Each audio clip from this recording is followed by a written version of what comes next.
إن الحمد لله نحمده ونستعينه ونستغفره ونعوذ بالله من شرور أنفسنا ومن سيئات أعمالنا من يهده الله فلا مضل له ومن يضلل فلا هادي له وأشهد أن لا إله إلا الله وحده لا شريك له وأشهد أن محمدا عبده ورسوله وبعد. Në emrin e Allahut mëshiruesit mëshirbërësit, falënderimet I takojnë Allahut Azza wa Jall, atë falenderojmë dhe prej Tij ndihmë dhe falë kërkojmë. Kërkojmë Allahut Azza wa Jall na ruaj nga e keqja vetëve tona dhe punëve tona. Ka udhëzon Allahu Azza wa Jall, nuk ka kush e humb atë, dhe kush zgjedh për veten e tij humbi dhe devijimi, nuk ka kush udhëzon atë askush përveç Allahut Azza wa Jall. Dëshmojmë dhe deklarojmë se nuk ka të adhuruar tjetër më të drejtë përveç Allahut Azza wa Jall dhe se Muhamedi është rob dhe I dërguari I Tij sallallahu alaihi wasallam. Në vijim në temën e kaluar, në mësimin e kaluar, morëm temën e vitrit dhe thamë se namazi nafile nuk falet më shumë se 2 rekate dhe as më pak se 2 rekate. Pra ky është përkufizimi që të falim një namaz nafile dhe kushdo që fal më shumë se 2 rekate, qofshin me forma të ndryshme që me demek pretendojnë se po arrin sunetin duke hequr të shahudin mes, ato nuk e kanë arritur sunetin, alayhi salam. Ata të cilët pra praktikojnë 2 rekate kanë arritur sunetin, alayhi salam. Dhe kështu ata pra kanë marrë rrugën e dërguarit Allahut sallallahu alaihi wasallam. Gjithashtu folëm se koha e namazit të vitrit është falur nga I dërguari I Allahut sallallahu alaihi wasallam në fillimin e kohës, në mesin e kohës dhe në fundin e saj. Dhe thamë se forma më e mirë është kur ajo falet në fundin e kohës, nëse ti ke siguri tek vetja se mund të zgjohesh për atë kohë. Dhe po ashtu folëm për rekatet, numrin e tyreve dhe thamë se ajo pra ka ardhur në hadithe të sakta të cilat I dërguari I Allahut sallallahu alaihi wasallam është falur.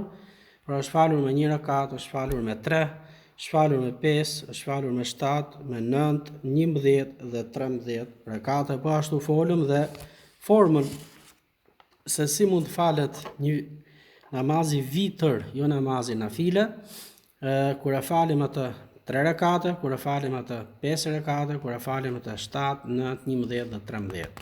Dhe shpresoj se kush ka ndonjë paqartësi të rikthehet mësimit dhe aty do ta gjejmë shpresë Allahut Azza wa Jall atë që se kupton.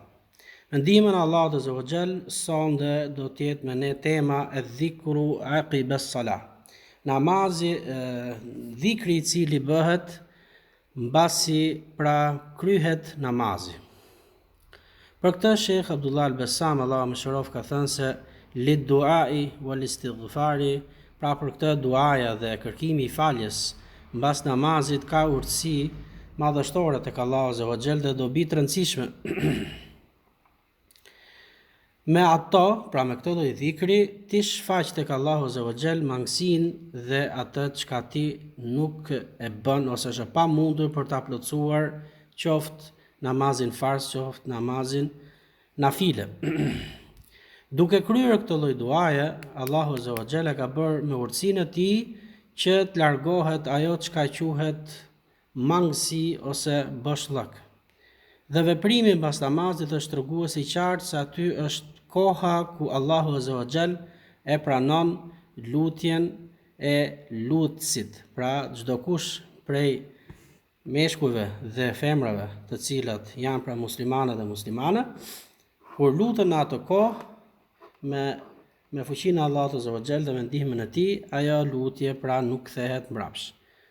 Gjithashtu tregohet se është tregues se njeriu ka dëshirë që të kryejë adhurime. Pra kur njeriu kryen namazin farz dhe vazhdon duke bërë lutje mbas namazit, tregon dhe është tregues se njeriu dëshiron që të bëjë dhe adhurime dhe më tej, jo vetëm ato që janë pra detyrim të fars, por kryen pra dhe adhurime tjera siç është pra lutja dhe dhikri mbas namazit.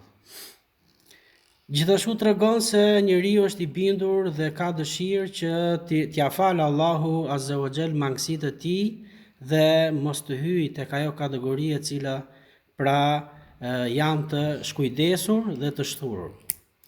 Gjithashtu, sepse kjo ka një kuptim se ai që adhuron është si ai i cili është në lëvizje. Një person i cili është në lëvizje është gjithmonë në gjetjen e gjërave të reja. Gjithashtu i cili është në adhurimin e Allahut Azza wa Jall, duke kaluar nga farzi në nafile, duke kaluar nga farzi namaz, pra shkon në dhikr, shkon në agjërim, shkon në urdhrimin për të mirë. Aleikum selam. Shkon në urdhrimin për të mirë, ndalimi nga e keqja. Gjithashtu ky njeri pra nuk ndalohet tu, bën dhikr, bën dua, tregon pra që është në lëvizje për të mbledhur sa më shumë shpërblime për veten e tij në atë ditë ku nuk ka pra vlerë asgjë përveç se punës mirë. Prandaj dhe ka krahasuar Sheikhu Abdullah al-Bassam me atë person i cili pra është në lëvizje. Si një person që është në lëvizje gjithmonë gjen gjëra të reja, po ashtu edhe personi i cili është në adhurim është gjithmonë duke marrë gjëra të reja, se duke kërkuar gjëra të reja ndaj Allahut Azza wa Jall me veprat e tij. Gjithashtu duaja pra mbas namazit është shkak për të falur gjunahet dhe shkak për të ngritur në derexhe tek Allahu Azza wa Jall. Dhe Imam Abdul Ghani al-Maqdisi ka përzgjedhur për këtë temë hadithin me numër 124. عن ابن عباس رضي الله عنهما أن رفع الصوت بالذكر حين ينصرف الناس من المكتوبة كان على عهد رسول الله صلى الله عليه وسلم. قال ابن عباس: كنت أعلم إذا انصرفوا بذلك إذا سمعته. وفي لفظ: ما كنا نعرف انقضاء صلاة رسول الله صلى الله عليه وسلم إلا بالتكبير. Muttafaqun alayhi, rawahu al-Bukhari wa Muslim. Për këtë temë ka përcjellur pra Imam Abdul Ghani al-Maqdisi transmetimin nga Ibn Abbasin, Allahu qoftë i kënaqur nga të dy, ai dhe babai i tij, se thot, unë e dëgjoja se namazi kishte mbaruar nga ngritja e zërit, nga dhikri i cili bëhej me zë nga njerëzit që ishin mbasi kishin falë namazin farz në kohën e dërguarit të Allahut sallallahu alaihi wasallam, që tregon, thot Sheikhu Sheikh Abdullah al-Bassam, se Ibn Abbasi përderisa nuk ka qenë prezant, thot, me xhamatin dhe ja ka dëgjuar se mbaroi namazi nëpërmjet dhikrit që bëhet mbas tij, pra astaghfirullah, astaghfirullah, astaghfirullah, e deri në fund. Tregon, thot, se ishte i vogël, s'kishte hyrë në moshë madhore dhe nuk e ka detyrë që të prezantonte në namazin me xhamat. E dyta, thot, që mund të ketë kuptim kjo e therr që ka ardhur nga Ibn Abbas radhiyallahu anhu, se Ibn Abbasi është falur jashtë xhamis. Tregon, thot, se xhamia ishte mbushur plot për plot dhe nuk kishte vend dhe e zuri xhamati ose pjesa e safeve në pjesën e jashtme.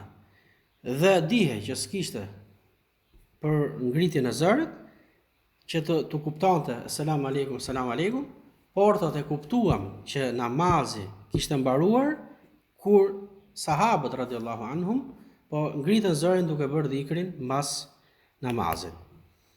Ky ether na tregon se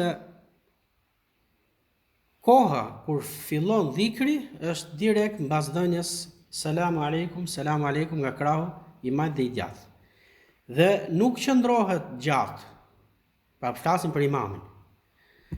Imami duhet që të kthehet është nga suneti i dërguarit Allahut sallallahu alaihi wasallam me fytyrë nga xhamati, atëherë kur ka thënë 3 herë i drejtuar po nga pjesa e kiblës, astaghfirullah, astaghfirullah dhe kthehet direkt. Kjo është suneti. Formën që veprojnë sot imamllarët që qëndrojnë në atë pozicion siç janë, me kohë më të gjatë se sa kjo thënie, është kundra rrugës së dërguarit Allahu sallallahu alaihi wasallam. Pse? Dobia e kthimit të imamit nga xhamati është se shumë prej xhamatit janë të zënë më punë dhe duan që të lëvizin. Dhe koha që na lejohet lëvizim nga vend falje, mbasi kemi dhënë selam, është atëherë kur imami na kthehet në fytyrë. Kjo është suneti i dërguarit Allahut sallallahu alaihi wasallam. Kjo është forma më e mirë. Nëse një imam praktikon sunetin, ai duhet veprojë në këtë formë. Kthehet në fytyrë nga xhamati, mbasi ka thënë vetë stakfirullah, stakfirullah, stakfirullah, dhe kjo i jep leje xhamatit që të lëvizë kush don që të lëvizë. Ata të cilët kanë nevojë për të lëvizur më shpejt se sa ata të tjerë të cilët pra kanë kohë dhe veprojnë dhikrin deri në fund. Nëse na ndodh që një imam nuk e njeh sunetin dhe zgjat atë lloj qëndrimi me kurriz nga ne dhe ne duhet që të lëvizim, atëherë lëviz pa e pritur atë duke thënë ti vet stakfirullah, stakfirullah, stakfirullah dhe vazhdon.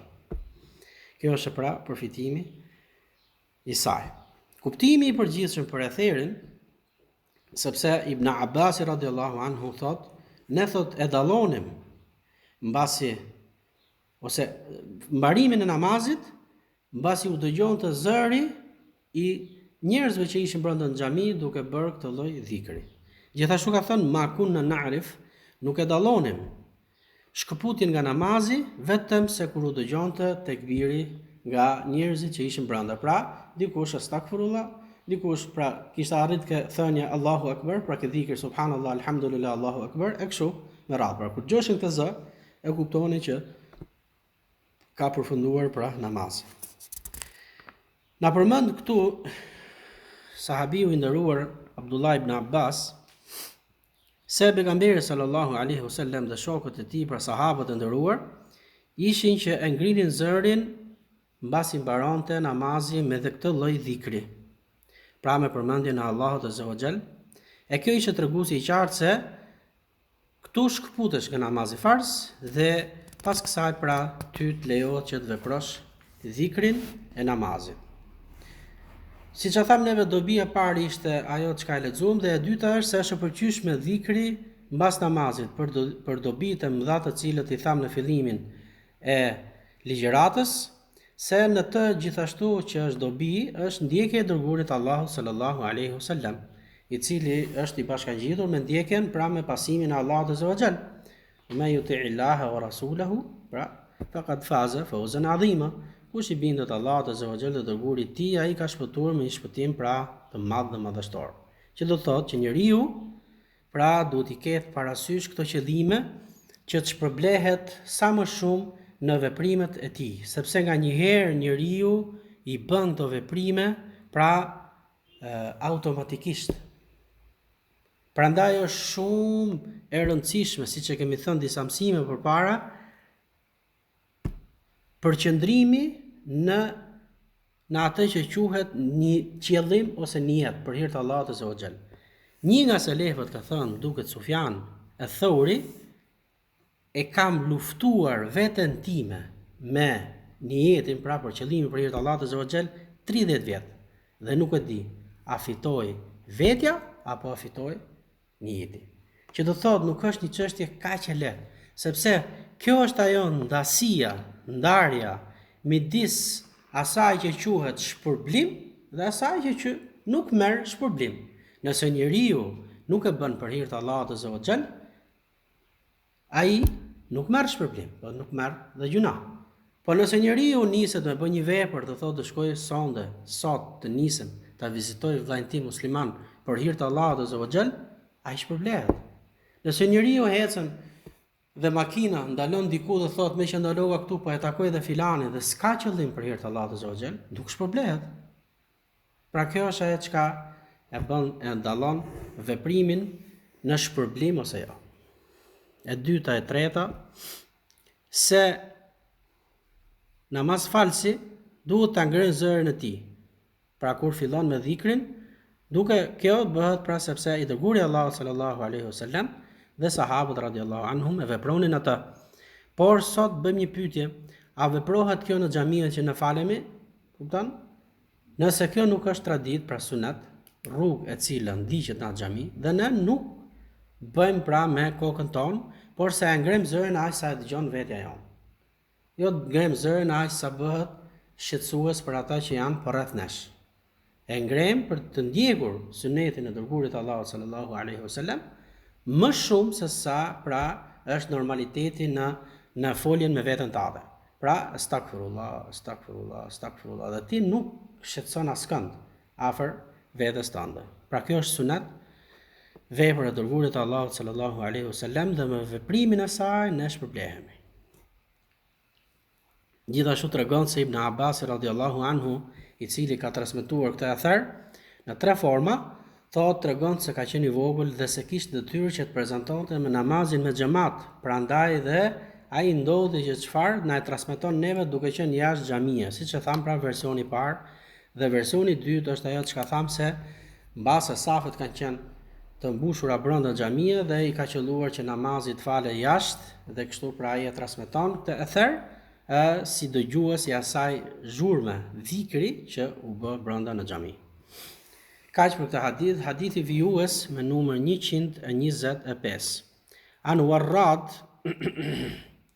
مولى المغيرة ابن شعبة قال: أملى علي المغيرة ابن شعبة في كتاب إلى معاوية أن النبي صلى الله عليه وسلم كان يقول في دبر كل صلاة مكتوبة: لا إله إلا الله وحده لا شريك له، له الملك وله الحمد وهو على كل شيء قدير، اللهم لا مانع لما أعطيت ولا معطي لما منعت ولا ينفع ذا الجد منك الجد.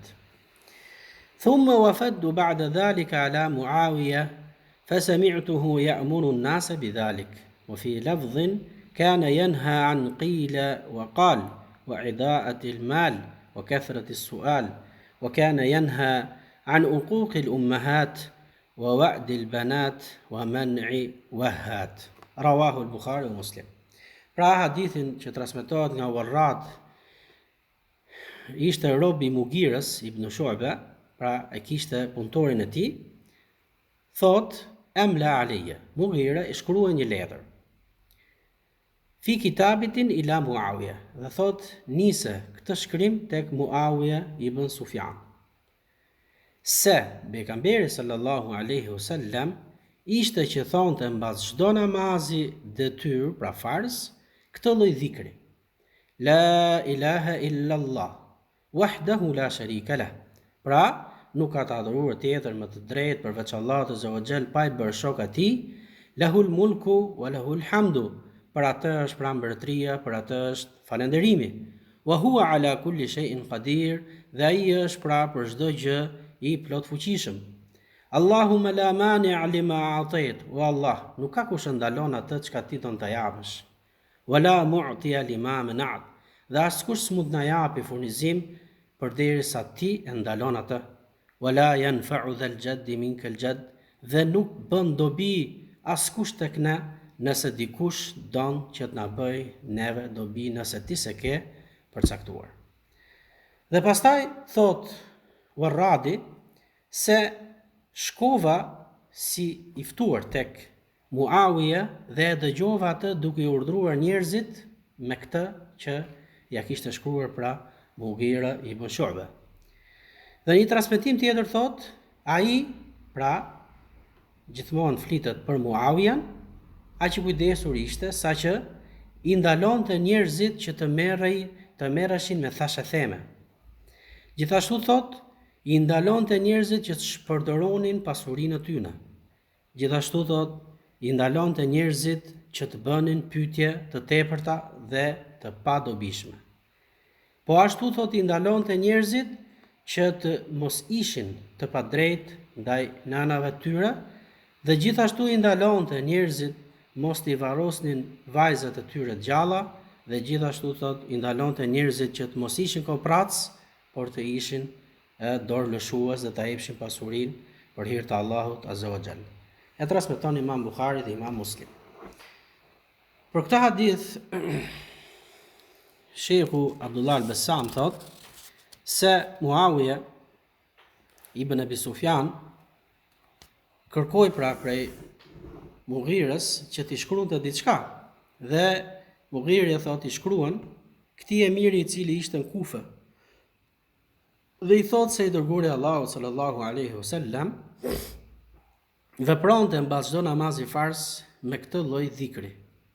Dhe kur i vajti kjo lloj letre nëpërmjet robit që kishte Mughira ibn Shu'ba radiallahu anhum, ai pra Muawiya urgjentisht dhe me shpejtësinë shkoi që t'i porosiste të gjithë njerëzit me këtë të cilën pra kishte vepruar i dërgumi i Allahut sallallahu alaihi wasallam. Dhe thot se kur u lajmërua nga Mughirja pra Muawiya radiallahu anhu me këtë lloj cilësish pra që përmbante kjo dua, ai urgjent pra i mësoi njerëzit që kishte përreth, sepse ishte i pari i muslimanëve, me këtë dua të cilën pra e kishte vepruar i dërgumi i Allahut sallallahu alaihi wasallam. Këtu thot Sheikh Abdullah al-Bassam, përfitojmë një dobi madhështore, e cila është se kur sahabëve ose tabiinëve, ndjekësit e sahabëve ose ndjekësit e ndjekësve të sahabëve, u arrinte argumenti, ata nuk e bëshin dysh, por se shkoshin tek veprimi në mënyrën më të shpejtë dhe urgjente. Kjo është ajo çfarë neve thot duhet na karakterizoj sot, dhe duhet që të veprojmë ashtu sikurse kanë vepruar të parët tanë, pra selefët. Të jemi si ta në veprim, të jemi si ata në ndjekje, të jemi si ata në marrjen dhe në përkrahjen e të vërtetës. Ajo çka është përfitimi, që është vërtet thot, është në këtë hadith që është e pëlqyeshme se duaja mbas namazeve detyr fillohet me këtë. Pra mbas i themi astaghfirullah, astaghfirullah, astaghfirullah, atëherë thot lexojmë këtë dua me cilën pra e transmeton pra ky hadith. Kjo është thot e pëlqyeshme dhe merr shpërblim nëse e bën sipas asaj çka e ka vepruar i dërgumi i Allahut sallallahu alaihi wasallam. E dyta, kjo dua përfshin thot tauhidin e Allahut azza wa jall dhe mohimin e shirkut ndaj Allahut. Gjithashtu kjo dua është ithbatul mulki al mutlaq. Na vërteton se mbretëria i përket vetë sa Allahut azza wa jall, ai ka në dorë gjithçka dhe askush s'mund të zotroj asgjë vetëse me lejen e Allahut azza wa jall. Walhamdul kamil, gjithashtu është vetëm se për Allahun azza wa jall, pra lavdërimi i përket vetë sa Allahut. Wal kudratu tama, gjithashtu është vetëm për Allahun, pra fuqia e plot është vetëm për Allahun e lartësuar. Prandaj kjo dua me gjithë këto kuptime kaq madhështore është dhe e bën atë pra kaq të dobishme dhe duhet që ta praktikojmë atë në namazet tona. E treta, an-nahyu an hadhihi al-khisal adh-dhamima. Pasi lexoi këtë dua, ai pra Muawiya i porositi njerëzit që ishin në Kufe, sepse atje ishte e mirë në pjesën e Sirisë sotshme dhe pjesë që mund preki dhe disa zona tjera për shteteve të afërta, thot, shtoi dhe u tha atyneve që mos u merrni me thashëtheme, mos u merrni me shpërdorimin e pasurisë, mos u bëni për atyre njerëzve që kundërshtojnë prindin. Gjithashtu mos merrni këto cilësi të cilët pra kanë pas njerëzit më përpara Islamit që i vrishin femrat kur i vishin pra gjenia femërore në jetë, pra fëmia linte femër. Të gjitha këto që u përmendën më lart, pra ai Muawiya u kujdeste dhe u jepte këshilla pra njerëzve, kështu pra dhe ne duhet që të përpiqemi sadopak nëse na jepet mundësia që të jemi prej njerëzve që kemi në dorë urdhrimin për të mirë dhe ndalimin nga e keqja, që t'ju rikujtojmë njerëzve për herë këtë lloj cilësish të këqija që t'i largohemi atyre. E katërta, idha urifa anna al-mu'min anna Allahu huwa al-mu'ti wal-mani, thot kur besimtari e dallon dhe e kupton se ai që t'jep dhe ai që ndalon është Allahu azza wa jall, atëherë çfarë të pengon që ti ta kesh lidhjen tënde me Allahun azza wa jall të plot? Pse o njeri nuk i kthehesh Allahut azza wa jall ashtu siç duhet dhe t'jesh i përqendruar në mbështetjen tek ai me një mbështetje të plot, ashtu sikurse duhet, sepse përderisa çdo gjë që të vjen ty është prej Allahut azza wa jall dhe askush nuk mund ta ndalojë atë, atëherë i tillë pra i mbështetur tek Allahu azza wa jall me një mbështetje të plot. E pesta, në këtë hadith gjithashtu përfitohet se është sunet dhe tradit e dërguarit Allahut sallallahu alaihi wasallam dhe i sahabëve që kur na vjen urdhrimi për të mirë dhe ndalimi nga e keqja, ne duhet që të nxitojmë për tek ajo. E gjashta, fihi al-amal, pra është në këtë hadith përfitohet se Allahu azza wa jall nuk urdhron për një punë vetëm se ajo punë pra ka dobi madhështore tek njerëzit, sepse shpërblimi kthehet tek njerëzit. Nuk ka nevojë Allahu azza wa jall për punën tonë. Ne kemi nevojë për mëshirën e Allahut azza wa jall dhe kjo arrihet pra nëpërmjet veprave të mira, Gjithashtu në këtë hadith thotë është një rregull i cili përfitohet është qubul khabarul wahid. Të pranojmë haberin kur na vjen nga një person i vetëm. Sepse pse e ka përcjellur këtu Sheikh Abdullah al-Bassam, sepse ka grupacione të cilët thonë nëse hadithi vjen në një rrugë, ne nuk e marrim. Dhe ky hadith është pikërisht sprovë për këto njerëz të devijuar që ne e marrim përderisa ai është i pranuar në mesin ton, njihet për devotshmëri, njihet se është i drejtë në mesin ton, dhe kur na vjen haberi nga ky person, e marrim dhe nuk kemi dyshime dhe diskutime në pranimin e saj. Gjithashtu që përfitohet nga hadith është se është e ndaluar shpërdorimi i pasurisë. Besimtari duhet të jetë i kujdesshëm dhe besimtarja gjithashtu të mos e shpërdorojë atë aty ku nuk ka dobi.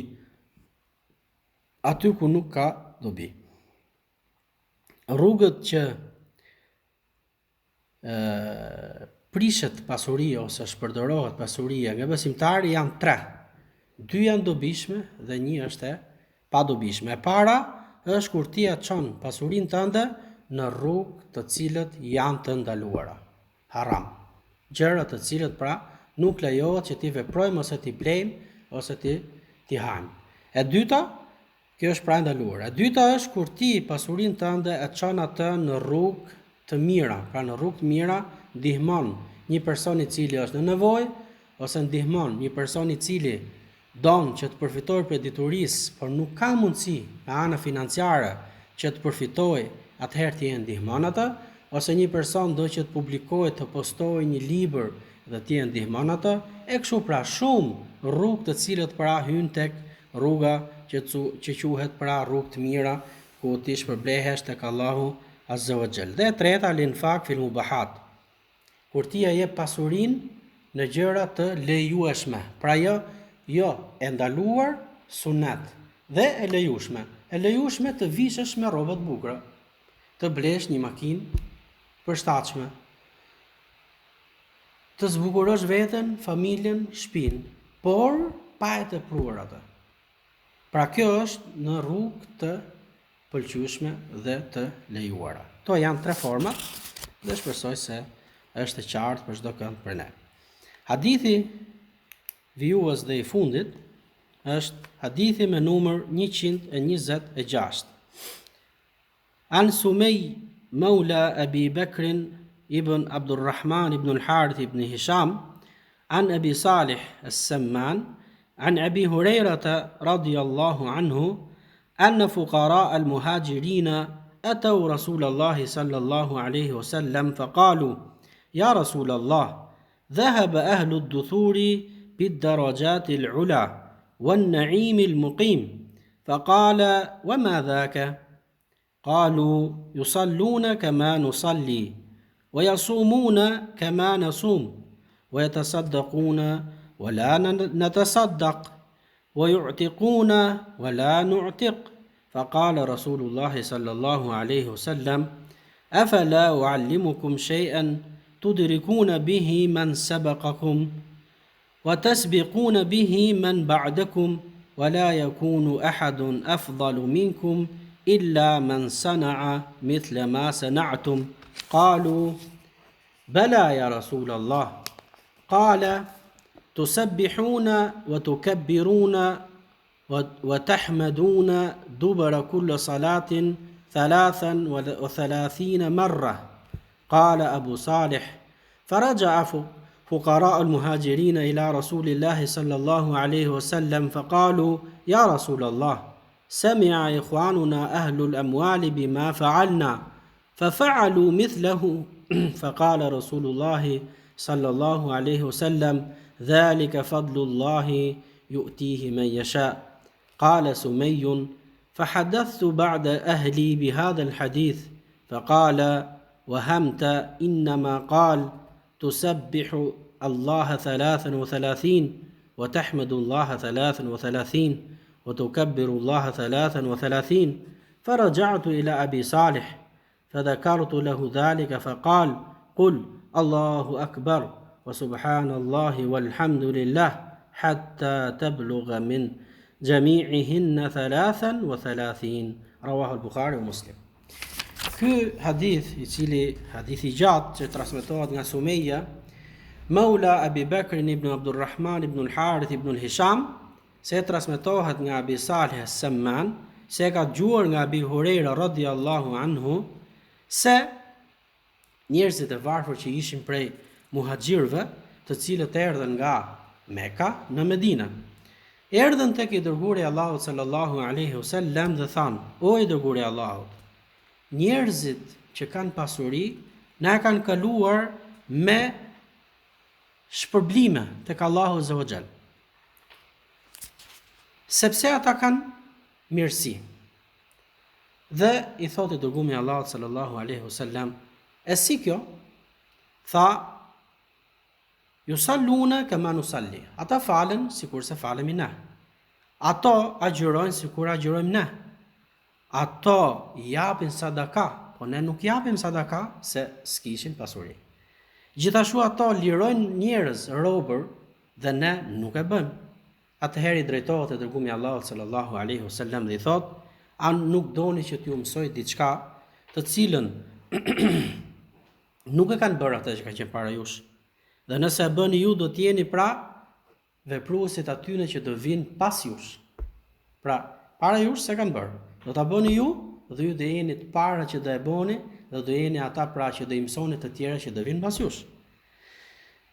Dhe nuk do t'jetë askush më I mirë se sa ai I cili vepron ashtu sikurse veproni ju. Than: po, I dërguari I Allahut sallallahu alaihi wasallam, e duam që të na mësosh këtë. Dhe I tha: të thoni subhanallah, të thoni Allahu akbar, të thoni alhamdulillah mbas çdo namazi 33 herë për çdo dhikr. Dhe tha Abu Salih: u ktheva dhe pash se njerëzit e varfër nga muhaxhirët, kur shkuan tek I dërguari I Allahut sallallahu alaihi wasallam, dhe than: o I dërguari I Allahut, dikush prej nesh ja tregoi tyre njerëzve që kishin pasuri, dhe ata thotë vepruan ashtu si vepruam ne, dhe prap thotë na kaluan në shpërblim. Edhe I thotë I dërguari I Allahut sallallahu alaihi wasallam: kjo është mirësia e Allahut, dhe Allahu ja jep kujt do. Pra, pasurin Allahu azza wa jalla jep kujt do. Ty të mësova dhikrin me të cilën ti ishe I barabartë me ata, kur ata nuk bëjshin këtë dhikr. Ata bëjshin namazin, bëjshin agjërimin, po ashtu jepshin, liroshin njerëz, dhe gjithashtu e para e fundit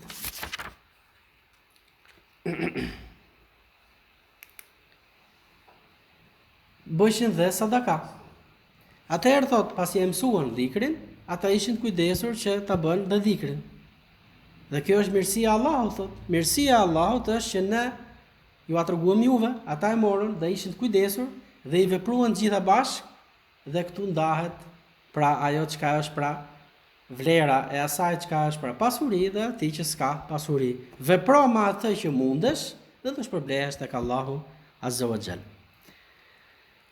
Qale Sumejun, pastaj thot, ja tregova këtë që ndodhi me ne thot, dhe e nxita veten thot që ta veproja ashtu sikurse na urdhëroi dërgumi Allahu sallallahu alaihi wasallam, dhe u ktheva tek Ebi Saleh, i cili ishte transmetuesi i hadithit nëpërmjet pra atij dhe Ebu Hurerës, dhe thot, dhe ja përmenda këtë dhe tha, o Sumeje, thuj Allahu Akbar, gjithashtu subhanallah, gjithashtu alhamdulillah, derisa të plotësosh ato me nga 33 herë. Ti plotësosh ato me nga 33 herë. Është e njëjta gjë pra në version të ndryshëm me dhikrin që i mësoi dërgumi Allahu sallallahu alaihi wasallam. Rawahu al-Bukhari, dhe e transmeton Imam Bukhari dhe Imam Muslim. Ajo që përfitohet në hadith është, nëse jemi të kujdesshëm pak, është se ne po na mëson nëpërmjet haditheve Imam Abdul Ghani al-Maqdisi formën të cilën duhet ndjekim mbasi falet namazi farz. E para, astaghfirullah, astaghfirullah, astaghfirullah. Pastaj veprohet me hadithin që ishte pra La ilaha illallah wahdahu la sharika la lahul mulku wa lahul hamdu deri në fund, dhe pastaj radha e dhikrit është pra të veprojmë me subhanallah, alhamdulillah, Allahu akbar nga 33 herë, dhe shpërblimi është kaq madhështor tek Allahu Azza wa Jalla. Prandaj dhe njeriu nuk duhet që të brengoset nëse Allahu nuk i ka dhënë pasuri, dhe thotë që dhe të jetë xhelos ta shikoj atë tjetrin që ai po bën më shumë veprime dhe po merr më shumë shpërblime tek Allahu Azza wa Jall.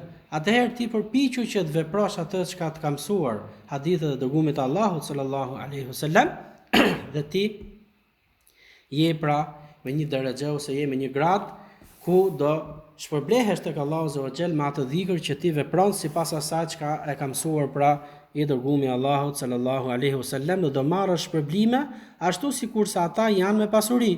E nëse këta me pasuri e mësojnë hadithin dhe e veprojnë atë, atëherë normalisht që do jenë më përpara teje, por kjo është mirësi të cilën Allahu Azza wa Jall ja jep kujtdo. Dhe me pasuri njeriu është i sprovuar, duhet ta dimë dhe këtë. Nëse njeriu t'i jepet pasuria, ai ka hyrë në atë që quhet sprov. Çfarë do veprojë me atë pasuri? Ku do ta çojë atë pasuri? A do jetë falendërues apo do jetë për njerëzve që do ta shpërdorojnë pasurinë?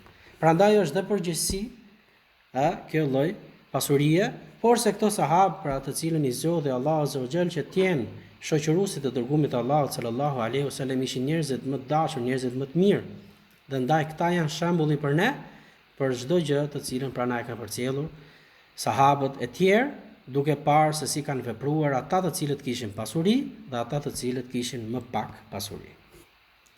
Dobitë që përfitojmë nga ky hadith është se dëshira e sahabëve radiallahu anhum ishte shumë e madhe për tek vepra e mirë, dhe këtu ata garoshin në veprat mira. Garoshin në veprat mira, dhe kështu duhet të jemi dhe ne të ndjekim rrugën e sahabëve radiallahu anhum dhe të veprojmë sikurse ata. E dyta, hadithi tregon se mirësia e atij personi i cili është i pasur dhe falendërues është gati e njëjtë se ai personi i cili është i varfër por durues. Pra, sahabët që u ankuan se s'kishin pasuri, e kishin me qëllim që në më këtë pasuri të bëjmë veprat mira. Prandaj thot, nëse ti s'ke pasuri dhe je durues, pra e duron atë çka ty të ka ra, ti shpërblehesh ashtu sikurse shpërblehet ai njeriu i cili ka pasuri dhe atë pasuri e çon në vendin e duhur. E treta është se dhënia e pasurisë në rrugë të hajrit është shkak për të ngritur në derexhe tek Allahu Azza wa Jall. Dhe ashtu sikurse pra e përmend hadithi që njeriu përveç se ato që ka përmend hadithi mund t'i japi ato pra për ta ushqyer dikën i cili nuk ka ushqim, për ta veshur dikën i cili nuk ka me se të vishet, ose për ta ndihmuar dikën i cili nuk ka mundësi që të mbulohet tek shtëpia, e ke parasysh ka shtëpinë pra shumë të rënuar. E shumë vepra të mira të cilët pra bëhen për hir të Allahut Azza wa Jall në ndihmë të njerëzve që janë në nevojë. Gjithashtu ky hadith na tregon se mirësia e këtij hadithi bëhet shkak pra që njerëzit të jenë në garim tek vepra e mirë. Njerëzit që s'kan të duruar dhe njerëzit që kanë dhe kanë pasuri duhet të jenë në një garë. Ato që kanë pasuri duhet të jenë një garë për të ndihmuar njerëzit që kanë nevojë dhe ata që s'kan pasuri janë në garë për të vepruar vepra të mira dhe të durojnë për atë që ja ka përcaktuar Allahu Azza wa Jall prej ngushtisë së jetesës tyre. E pesta është se el hidayatu war rizqu bi yadillah. Udhëzimi dhe furnizimi është në dorën e Allahut Azza wa Jall. Fa huwa alladhi yuqsimuha bayna ibadihi. Ai është pra i vetmi i cili ka fuqi që ta ndajë atë midis njerëzve të tij. Fa yanbaghi an yardha bi qismati Allahi ta'ala. Ndaj e kemi detyrë që të kënaqemi me atë çka ka përcaktuar Allahu Azza wa Jall ndaj nesh. Dhe kjo është një dobi vërtet madhështore dhe njerëzit duhet që të jenë të kujdesshëm dhe mos të mërziten me atë çka ja ka përcaktuar Allahu Azza wa Jall në rrezikun e tyre. Dhe kjo është pra ajo çka është el qada, pra besimi në atë që të ka përcaktuar Allahu Azza wa Jall. Gjithashtu dobia që është e hadithit është se kjo pra tregon se kjo dua është e ligjëruar që të veprohet në këtë vend ku e ka përcaktuar pra dhe hadithi i dërguarit Allahut sallallahu alaihi wasallam. Dhe me këtë pra përmbledhje të cilën pra e ka bërë Imam Sheikh Abdullah al-Bassam, e mbyllim mësimin e sotshëm duke i lutur Allahut azza wa jall që na bëjë për njerëzve që kur e dëgjojnë fjalën e mirë e ndjekin atë dhe kur e dëgjojnë fjalën e ndaluar largohen prej saj. Amin. Subhanakallahumma bihamdika ashhadu an la ilaha illa ant astaghfiruka wa atubu ilaik. Allahu ju ashpërblef më të mira dhe rikthehemi në mësimet e tjera.